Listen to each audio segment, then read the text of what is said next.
Hi, my name is Dan Habib, and this is the Think Inclusive podcast.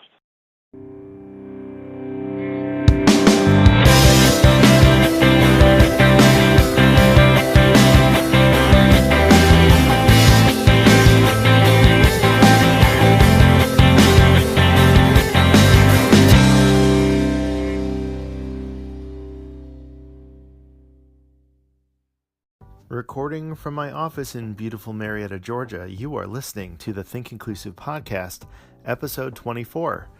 I'm your host, Tim Villegas. Now, before we get into our interview with Dan Habib, which I am very excited to share with you, I want to let you know of a couple things that we are very excited about. First, we want your input about topics for the podcast.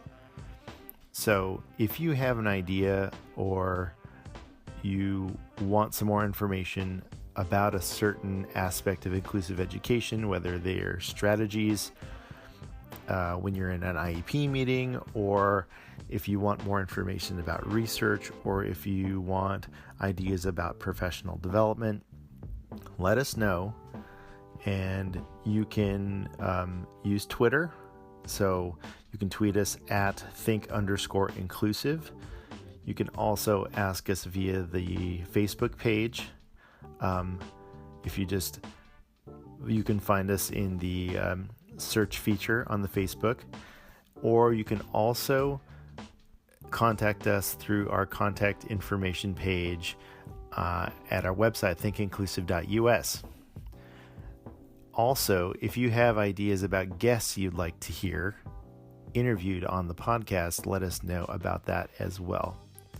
The other thing we're excited to mention is that very soon we'll be offering what we're calling inclusion coaching. So if you just need someone to talk to in preparation for going to an IEP meeting, or maybe there's a specific situation where you want to advocate for your child to be included in general education for a significant portion of the day or all day, you just don't know how to go about that, we would love to work with you. So I will be providing more information on how that can be a reality for you very soon. We're not quite ready to share that, but if you are interested, you also can contact us via the ways I just talked about. So today we have filmmaker Dan Habib. And if you are not familiar with his films, including Samuel or Who Cares About Kelsey, after the podcast, please go check them out. They are fantastic, and also great ways to introduce the topic of inclusive education and just thinking inclusively about schools and about our communities. We talk about his new film, Intelligent Lives, which is a documentary that highlights the lives of people with intellectual disabilities. And when you see this film, you will rethink the very nature of how we measure intelligence. After the podcast, please visit patreon.com/thinkinclusivepodcast, where you can support our goal to bring you in-depth interviews with inclusive education and community advocacy thought leaders.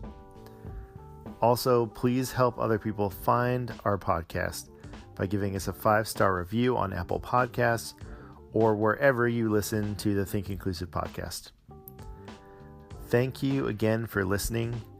It is fantastic to be a part of the Anchor.fm community and see the number of downloads that we're getting. We're very excited. If you're using the Anchor app, you can leave us a message, you can give us applause, and you can also share with your friends. So please, thank you. And we really appreciate every single download and listen. So without further ado, here is the interview.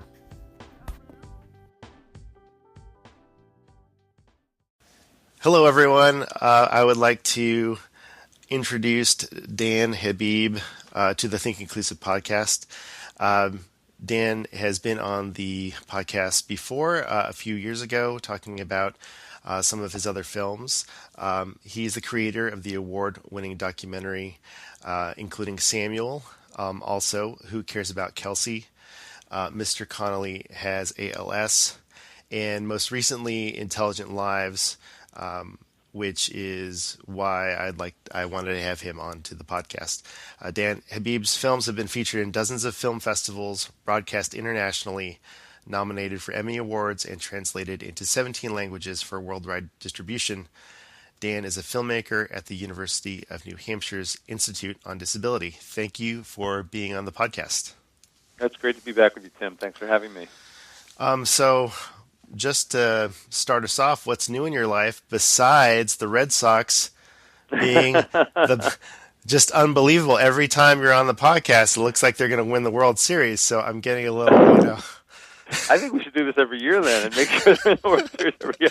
Yeah, we actually went to spring training this year, Samuel, my wife and I, and so it was really fun. He got to meet some of the best players, Chris Sale and Xander Bogaerts and all these guys, and they were so incredibly friendly. So yeah, we're real into it this year, and Samuel, believe it or not, is in a transition point in his life. He's graduated high school and he's now moving on to some other things. So just for your viewers who might be interested in including Samuel and knowing about that, he started taking college classes this year. He's taking a community college class.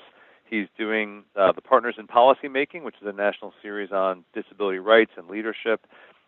He's got a little TV show that he's working on around disability rights for our local community access station, and he's still taking a couple of electives at the high school and getting support from the high school. So he's got a good transition plan. And so if you have him frozen in time as that little 4, 5, 6-year-old, and including Samuel, it's not him anymore. He's shaving. He's interested in girls. He's got lots of things going on.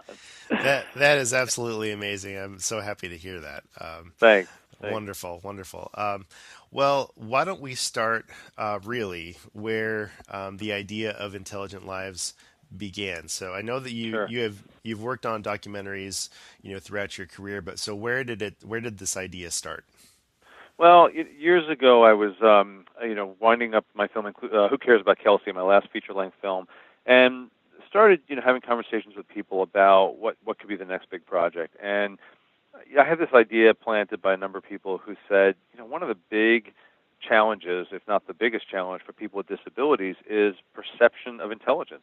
Is that, if you have a disability, whether it's a physical disability or an emotional disability or, visual or hearing, or certainly an intellectual disability, you're just viewed as being less intelligent, less capable, less able to be included in school, less able to be included in competitive integrated employment, less, able to be in a relationship.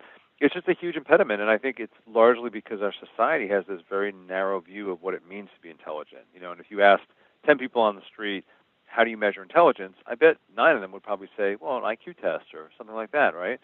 And so the challenge that I kind of took on at that point about 5 years ago was, how do you blow up the whole notion that there's any one way to measure intelligence, or even any way to measure intelligence, or at least measure a person's ability to contribute meaningfully to society.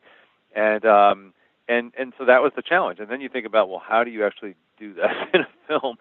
And I started doing research and found that students with intellectual disability are certainly the most segregated group of students. Only 17% of students with intellectual disability are included in regular education, and as you know, the inclusion standard is at least 80% of your day in regular education settings.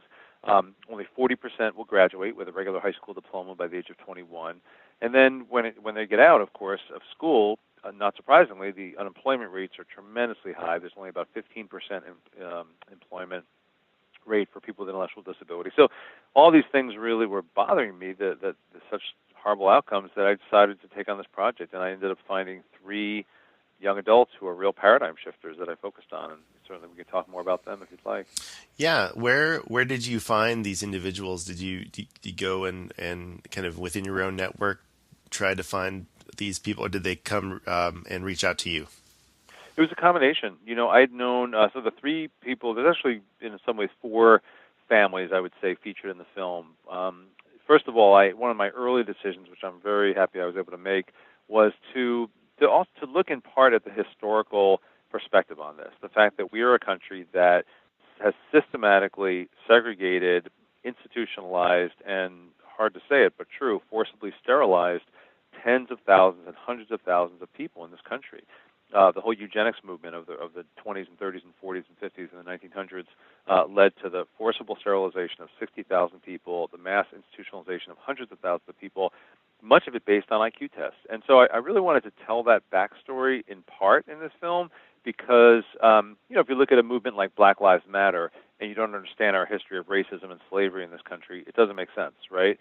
If you don't understand the role that the kind of oppression and suppression of women in this country, you don't understand the Me Too movement. So I felt that historical background was important, and I was able to get the actor Chris Cooper, who's a really well-known Academy Award-winning actor. Most of your listeners have probably seen him in movies like Born Conspiracy or The Muppets or Adaptation. He won the Academy Award. He narrates the historical portion, but also talks very personally about his son Jesse, who, like Samuel, had cerebral palsy, was always underestimated because he navigated the world in a different way, right, in a wheelchair and with a communication device. So he's a big part of the film. But really the three main people who I follow are Micah Fialka-Feldman, who I've known for a number of years, him and his family. And Micah goes to Syracuse University. He has a vibrant social life of hanging out with graduate students, doctoral students. He co-teaches university classes and attends classes, got his certificate in disability studies, and has an IQ of 40. So was given an IQ of 40, I should say, when he was younger. So he's a real paradigm shifter. Then I knew about the Henderson School in Boston because I'd done some filming for the SWIFT project, which was a big national project to scale up inclusive ed you're probably very familiar with. And so Nair's a young man with autism who's also a very gifted painter, but this comes out in the film quite a bit because he's a tall black man with communication challenges. He's often, his parents and even some of the teachers are concerned about how he's going to be perceived out in the community with, unpredictable behaviors and outside of this Henderson bubble. And then the last character that I was able to find through a lot of research was I really wanted to represent the employment realm, and I was hoping to find someone that was transitioning from a sheltered workshop situation, which is where, a segregated workplace, often for less than minimum wage, into paid, competitive, integrated employment. And I wanted to find a woman because I already had two guys that I was filming. I liked my films to be very diverse ethnically, so I was preferring to find someone who had ethnic diversity other than white. But I found a young woman named Naomi Montplaisir, whose family is originally from Haiti, and whose high school, the Birch School in Providence, Rhode Island, housed a sheltered workshop where they had students working, like assembling jewelry or tasks like that for little or no pay. And while they weren't, studying history or science or English, it was very awful. And this was just 2013. I mean, this was not a long time ago. And this school was actually part of a major lawsuit by the U.S. Department of Justice against Rhode Island that was settled in 2014. And since then, they've been transitioning everyone into paid, competitive, integrated employment, including Naomi. So I've been filming her transition. So those were the characters that I was able to were able to film for about 3 to 4 years. So I guess that would be another question: is how long did this project take for you to do that? It varies. I mean, a film generally takes me about 3.5 years to turn around from start to finish. Usually, filming is at least 2 to 3 years, and then towards the latter part of filming, you're starting to do rough cut editing and production, and then you get into like the really fine post-production of music and color and all that. A lot of it is fundraising. I have to raise several $100,000s a year to do these projects. I have to raise almost $1 million for each of my films, so that's hard. We rely a lot on foundations, individual donations, things like that. But it really varies. Nair, I ended up filming from his freshman year right into his senior year. Naomi, I did it during a more condensed time frame of about a year. So yeah, it's quite a labor of love, and you've got to really make sure you pick topic areas and issues that you care deeply about to keep your attention for 3 to 4 years. Right. Well, I loved each of these stories with Micah, Nair, and Naomi. Naomi, it connected with me because I do have people in my family who work in not necessarily in sheltered workshops, but in jobs that don't pay full wages. And Yeah. so Yeah. even in our own families, sometimes we have situations where they're not treated fairly at all. And this particular instance is in California, where it's still very much legal, quote unquote, for people to be paid sub minimum wage if they have a Right. disability, which is Right. completely ridiculous. Yes. Yeah. And there's a lot of legislation going on around that right now, from various groups. And I think I'm actually going to be in Washington on this September 26th of this year, taking part in a congressional briefing that'll touch on that. So I think part of it is eliminating the sub-minimum wage, but that's not in itself, I think, the whole battle. I think the whole battle is really showing that people with all kinds of disabilities can work regular jobs. It doesn't mean they necessarily work full-time jobs. It doesn't necessarily mean they work without any support or without any kind of customized, employment. But everyone, I really do believe virtually everyone, if not everyone, can work, and I think it's so important to show that in my films. And I try when I pick people like Naomi. I mean, Naomi has significant challenges, and I don't want to pick people that make it look easy, and because I think then you can just write them off and say, oh, sure, well, they can be included or they can work, but certainly not so and so, the person that I know. I want to show people that if they can do it, almost anybody can. Right. Well, I think that might be the perception too. Like even seeing this film, and seeing how the inclusion process in each of these stories, right? I think trying to find the parallel between, well, okay, well, how does this relate to my story? How does this relate to the people that I know? Well, the people in my life would never be able to do what Naomi did or Micah did or anything like that. And one of the other things is, and I think that we've talked about this, or you alluded to it, is that inclusion doesn't necessarily mean in one place 100% of the time with no support. Like Right. there's obviously there's support that's involved, and it's planned support. Yeah, exactly. It is, and Micah's family, who I love, Janice and Rich, his parents are longtime activists, and they actually wrote a really beautiful book that is out now that we've actually helped get out there for Janice and their family, about their story, and they talk about interdependence rather than independence, and I think that's a great way to frame things, because interdependence is really how we all live, right? None of us. I mean, when I make a film, I rely on music composers and colorists and editors and audio engineers. I don't do this myself. There's so many people that are part of a team, and so when you watch Intelligent Lives, you see Nair in his school. You see really progressive approaches to high school teachers co-teaching or doing universal design for learning or differentiating their instruction for different learners, positive behavioral supports. I mean, I think you see in just a fairly small amount of footage in the film where Nair's in high school, all these evidence-based practices, what they really look like in real life. And then, and same thing in Micah's school. You see representation of this national network of schools we now have as part of the Think College Network, where people, universities and colleges are creating pathways all over the country and hundreds of programs for students with intellectual disability to go to college.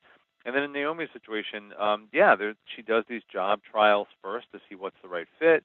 And it turns out that she's a very kind of tactile person and a very socially outgoing person, and she thrives in the beauty salon where she has an opportunity in the film. So I think so much of it is really finding the right fit, especially around employment, finding the right fit for somebody. And I certainly wouldn't do well if I went into a computer science lab and someone asked me to write program like my dad used to do. That's not my skill set.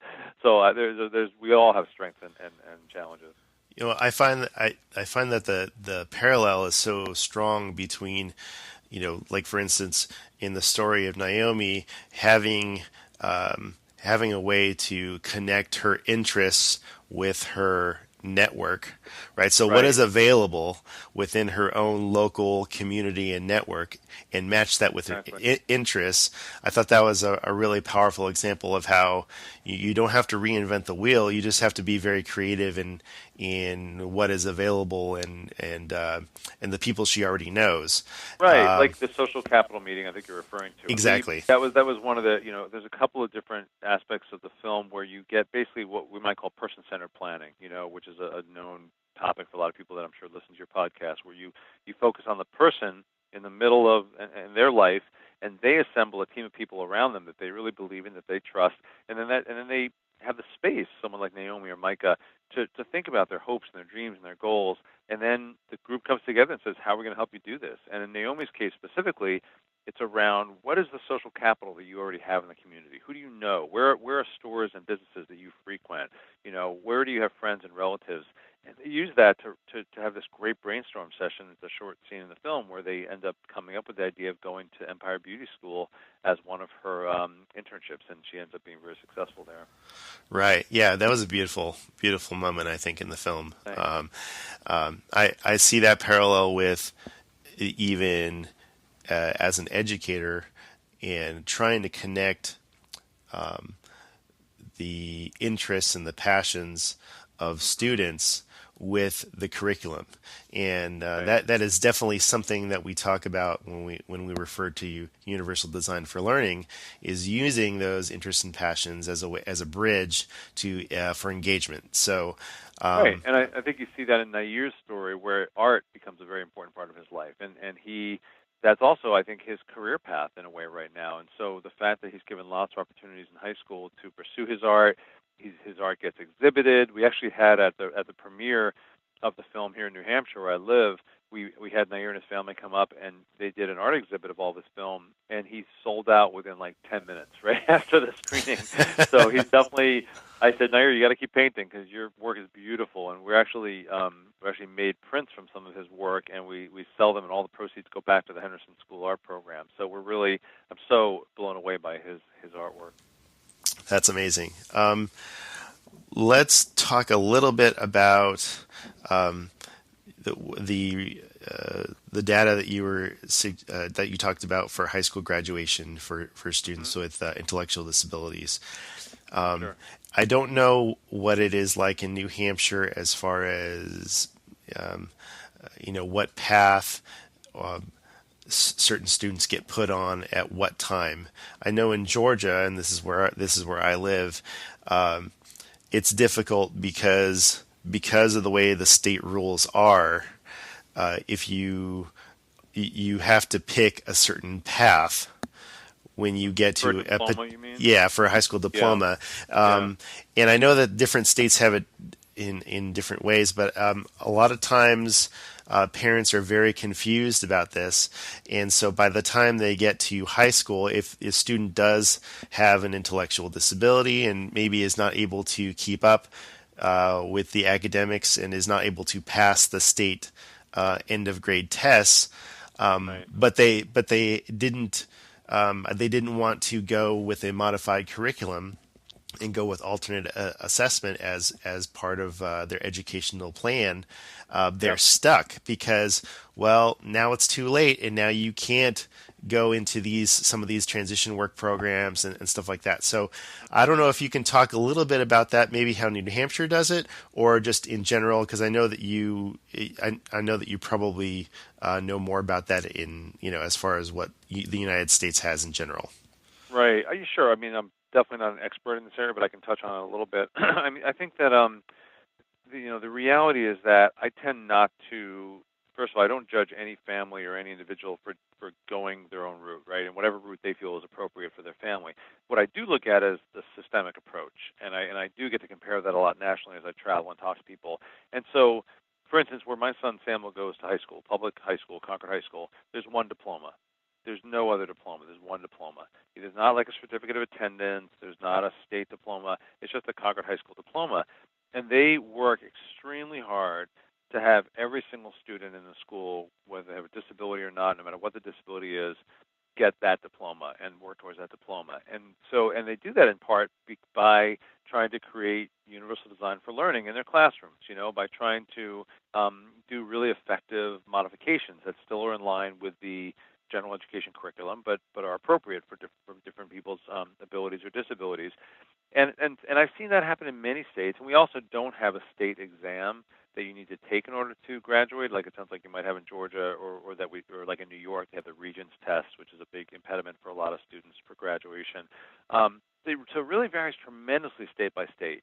So I think if you're living in a place like New York and everything is geared towards passing this Regents test, you may think that's the reality everywhere, and it's not. But you might make decisions early on in your child's education saying, well, he's never going to pass the Regents, so we might as well just do an alternate assessment. And then, as you say, what happens is you really fall off any track that could lead towards a regular high school diploma, which, it's okay, it's understandable. You're still hopefully going to get an education, but you're not going to have a diploma that might get you into the military or into certain jobs or to, certain colleges.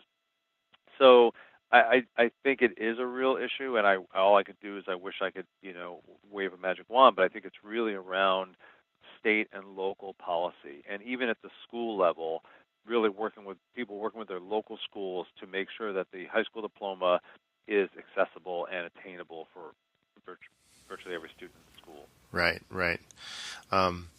What do you think as far as a strategy for families? Because what I see in Micah's situation in the film is that family, Micah's family was very intent on Micah attending general education classroom and throughout his whole career as a student.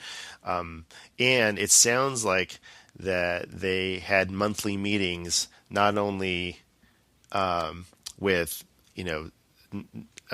for Micah to be with his support staff, and that continued along up until I can't remember through post-secondary. College, sure. Right. So what would be a strategy that you would give a family that was trying to go that route?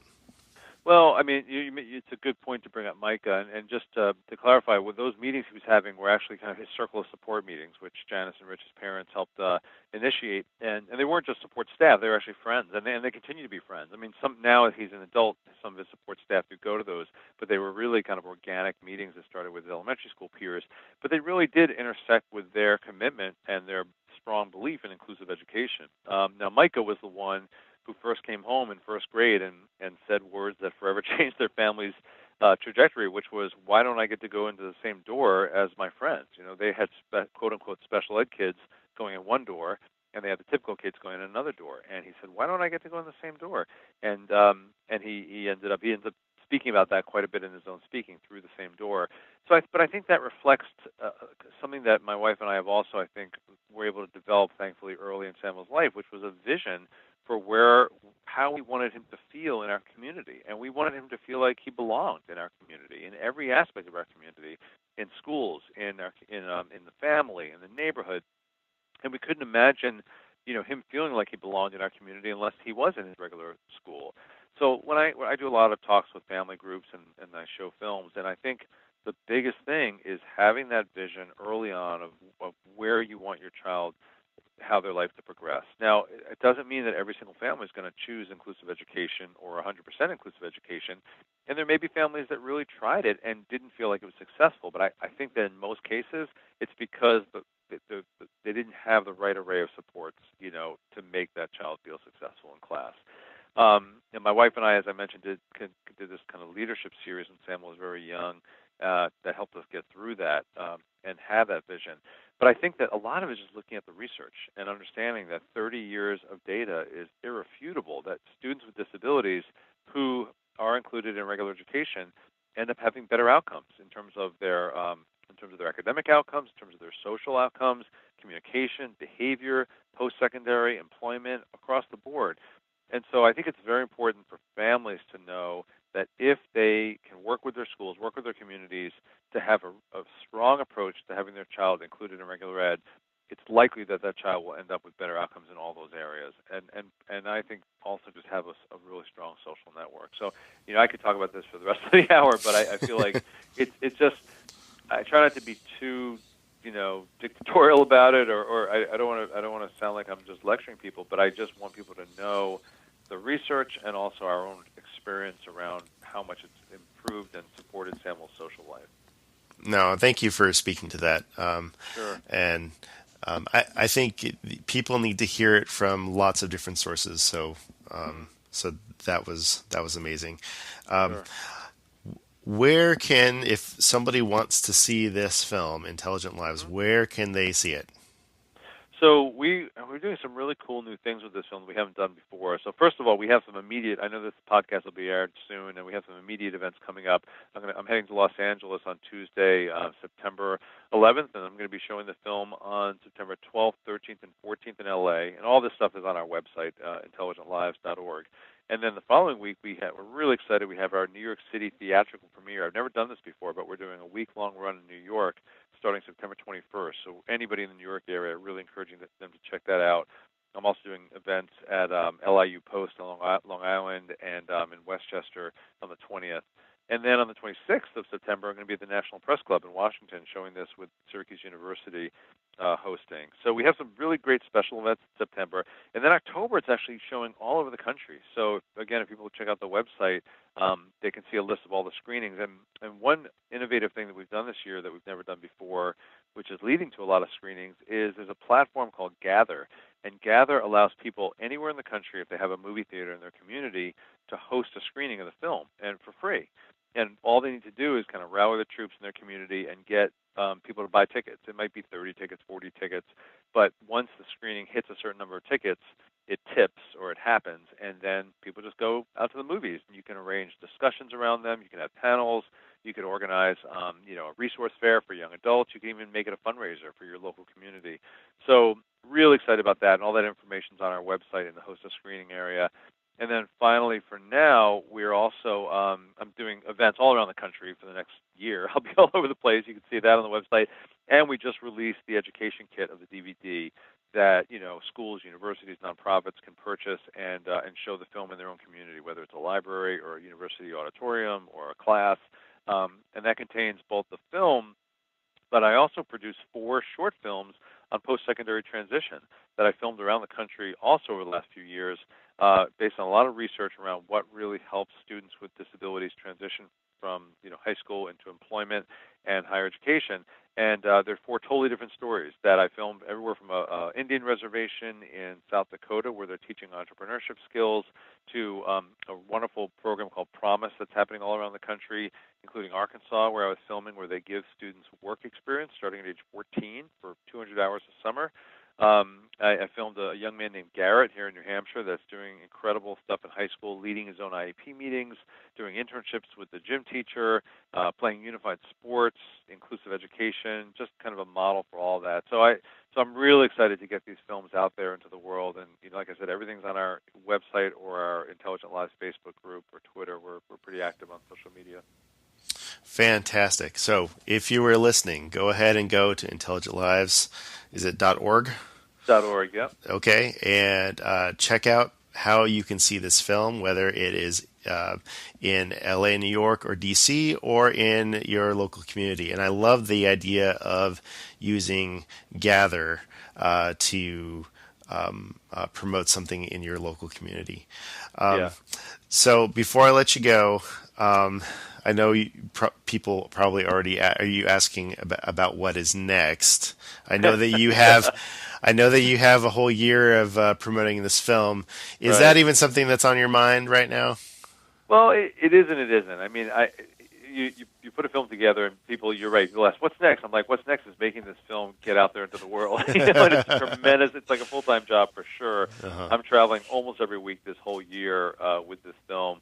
But I'm doing a couple of small projects for some outside sources. There's a university, Millersville University in Pennsylvania, that has a really strong Think College program. One of the programs for students with intellectual disability. And I'm doing some work with them, filming their program, and at Temple University. I'm doing a couple other projects. You know what? I'll tell you. I'll give you a little inside scoop. I mean, Samuel now, as I said, is almost 19, 18 and a half. He and I are thinking about doing some work together. It's like co-producing, co-directing a project. We don't have a real hard plan yet, so there's nothing totally to report out, but it's definitely something that I see as my next project because, just getting to spend time with him, and he's done a lot of wonderful film work on his own. So that's kind of where I'm thinking my next big project might be. Okay. All right. Well, you heard it here first on the Think Inclusive Right. podcast, right? All right. Got it. Dan Habib, I really appreciate your time and your willingness to speak with us today. Oh, thanks, Tim. I always enjoy speaking with you, and I really appreciate the opportunity. That is our show. We would like to thank Dan Habib for being a guest on the Think Inclusive podcast. Make sure to follow him on Twitter and Facebook, and look for a film screening of Intelligent Lives near you. Follow Think Inclusive on the web at thinkinclusive.us, as well as Twitter, Facebook, Google+, and Instagram. You can also subscribe to the Think Inclusive podcast via Apple Podcasts, Google Play, Stitcher, or Anchor.fm. If you're using the Anchor app to listen, please leave us a voice message, favorite us, and or use the applause button. We love knowing that you are listening. From Marietta, Georgia, please join us again on the Think Inclusive podcast. Thanks for your time and attention.